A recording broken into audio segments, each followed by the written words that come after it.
प्रगति कर रहे हरियाणा के किसान। हरियाणा की मनोहर सरकार किसानों के हित में जो फैसले ले रही है, जिस तत्परता के साथ किसानों के हित में काम किए जा रहे हैं, उसका असर धरातल पर देखने को भी मिल रहा है। प्रदेश में लगातार प्रगतिशील किसानों की संख्या बढ़ रही है, किसानों में जागरूकता बढ़ रही है और किसान नई नई तकनीकों को आजमा रहे हैं और खेती करने में न सिर्फ लागत कम लगने लगी है, बल्कि मुनाफा भी बढ़ रहा है। यानी खेती जो कभी नुकसान और परेशानी का सबब बनने लगी थी, जिसमें किसानों की रुचि कम हो रही थी, उसमें अब युवाओं का रुझान भी बढ़ने लगा है और खेती फायदे का सौदा साबित हो रही है। जिम्मेदारी भी निभा रहे प्रगतिशील किसान। हरियाणा का किसान जहां जागरूक हो रहा है, तो वहीं पर्यावरण संरक्षण और जल संरक्षण के मामले में अपना कर्तव्य भी निभा रहे हैं। पानी बचाने को अपनी महत्वपूर्ण जिम्मेदारी समझते हुए किसान नई और आधुनिक तकनीकों का इस्तेमाल कर रहे हैं। रोहतक के प्रगतिशील किसान देवेंद्र ने DSR विधि से धान की सीधी बिजाई करने का फैसला लिया।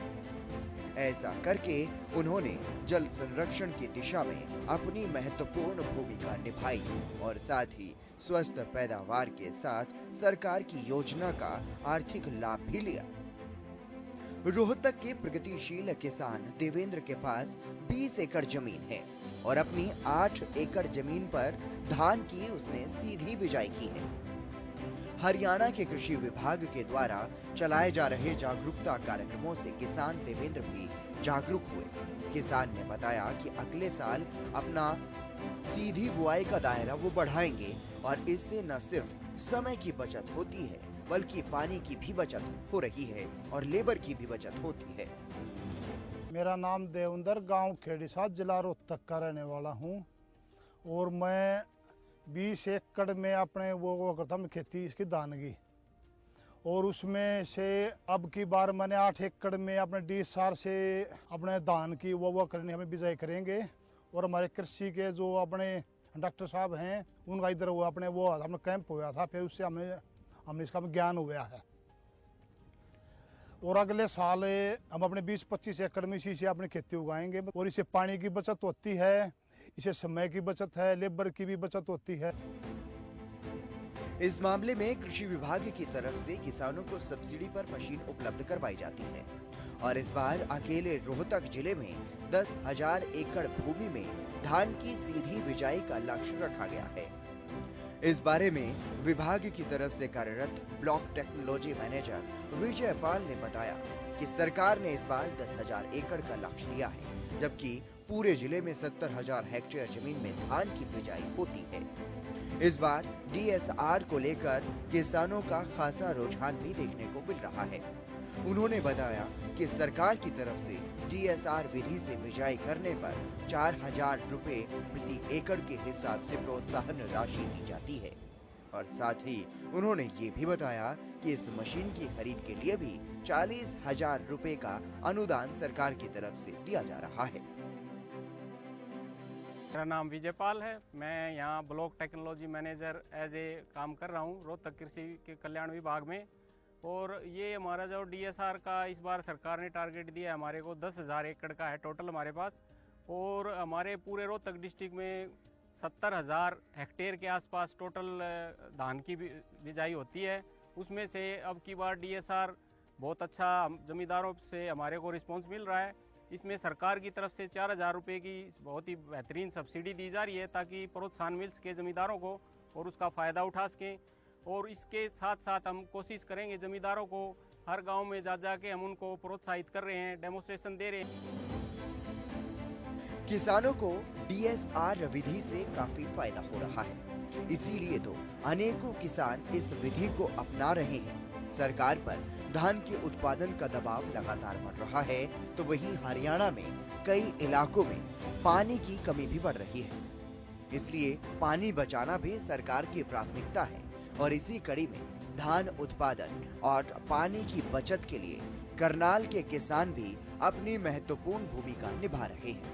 इस साल करनाल जिले में सरकार की तरफ से 25,000 एकड़ में धान की सीधी बिजाई यानी डीएसआर विधि से धान की खेती करने का लक्ष्य निर्धारित किया गया है। करनाल जिले में सीधी बिजाई के लिए 97 मशीनें हैं। इस विधि से न सिर्फ लागत कम की जाती है बल्कि पानी और समय की बचत भी होती है। इस बारे में और ज्यादा जानकारी दी है सहायक कृषि अभियंता सुधीर कुमार ने। उन्होंने किसानों से इस मशीन का इस्तेमाल करने की अपील भी की। मोदिनपुर में पहुंचे हैं। यहाँ पे एक लक्की सीडर मशीन है जो डीएसआर मशीन का ही वैकल्पिक रूप है। डीएसआर मशीन के साथ साथ ये मशीन स्प्रे भी करती है, जैसे पेंडामेथिलिन का स्प्रे भी किया जाता है। मेरा किसान भाइयों से अनुरोध है कि आप डीएसआर मशीन का यूज करो और डीएसआर मशीन का यूज करने से एक तो पानी की बचत होती है 25 से 30%। एक दूसरा लेबर की जो लेबर भी कम लगती है। दूसरा इसकी पैदावार भी अच्छी होती है। वहीं करनाल जिले के किसान विजेंद्र कुमार ने विभागीय अधिकारियों से जानकारी प्राप्त की और डीएसआर विधि से धान की सीधी बिजाई की और इसका लाभ उठाया। किसान ने अपनी 30 एकड़ खेती में सीधी बिजाई की।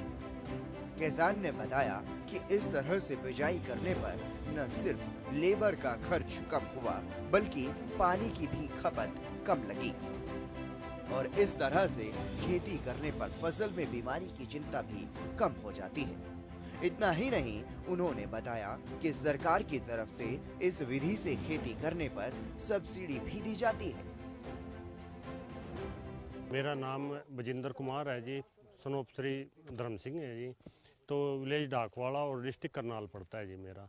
तो सर जैसे मैंने है ना पीछे मतलब 6-7 एकड़ में ये डीएसआर किया था जी, तो उसमें मैंने को अच्छा बेनिफिट मिला। तो जैसे कृषि विभाग की तरफ से भी मेरे को अच्छी जानकारी मिलती रही। जैसे मेरा मतलब 30 एकड़ ज़मीन है, 30 एकड़ में से मेरा मैक्सिमम अब की बार सारे का मन है भाई मैं सारे में ही डीएसआर करूँगा और लेबर का खर्चा भी बिल्कुल नामात्र है जी और खुद अपने ऊपर ही डिपेंड रहता हूँ। तो मेरे पे ये करना आता है। जैसे कृषि विभाग की तरफ से मेरे को नॉलेज मिली है, मशीन उपलब्ध हुई जी, ये सब्सिडी वाला भी सिस्टम है, इसमें 4,000 मिलता है। तो ये इसमें तो उसकी बजाय सारा खर्चा भी कम है, सारी मतलब जो मतलब लेबर का खर्चा जी, वैसा पानी का लगा लो, पानी की भी बहुत बढ़िया बीमारी भी इसमें कम आती है। क्या है डीएसआर विधि? डीएसआर विधि से धान की सीधी बुआई की जाती है।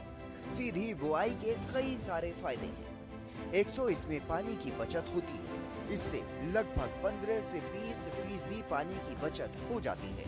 रोपाई में लेबर की समस्या भी बहुत आती है, लेकिन वहीं अगर सीधी बुआई मशीन से की जाती है तो मजदूरों का खर्च भी बच जाता है। इसमें लागत भी कम आती है क्योंकि इसमें सीधी बुआई हुई तो खर्च कम ही लगेगा। इसमें उत्पादन भी दूसरी विधियों के बराबर ही आता है, लेकिन डीएसआर विधि से बुआई करते समय कुछ बातों का विशेष रूप से ध्यान भी रखना चाहिए। इसमें सबसे अहम भूमिका मिट्टी की होती है। रेतीली जमीन पर सीधी बुआई कभी नहीं करनी चाहिए क्योंकि इसमें लोहे की कमी होती है और इसमें खरपतवार की समस्या भी अधिक होती है। इसलिए कृषि विभाग के अधिकारियों से जानकारी लेकर के ही इस तरह की खेती, इस तरह से सीधी बुआई जो है वो की जानी चाहिए। डीएसआर विधि से धान की सिंचाई में हरियाणा प्रदेश के किसान अग्रणी भूमिका निभा रहे हैं। प्रदेश के किसान सतत पोषणीय विकास के लिए अपनी जिम्मेदारी निभा रहे हैं। इससे न सिर्फ पानी की बचत हो रही है बल्कि पर्यावरण संरक्षण का काम भी किया जा रहा है। तो वहीं किसानों की लागत कम और मुनाफा किसानों को ज्यादा हो रहा है।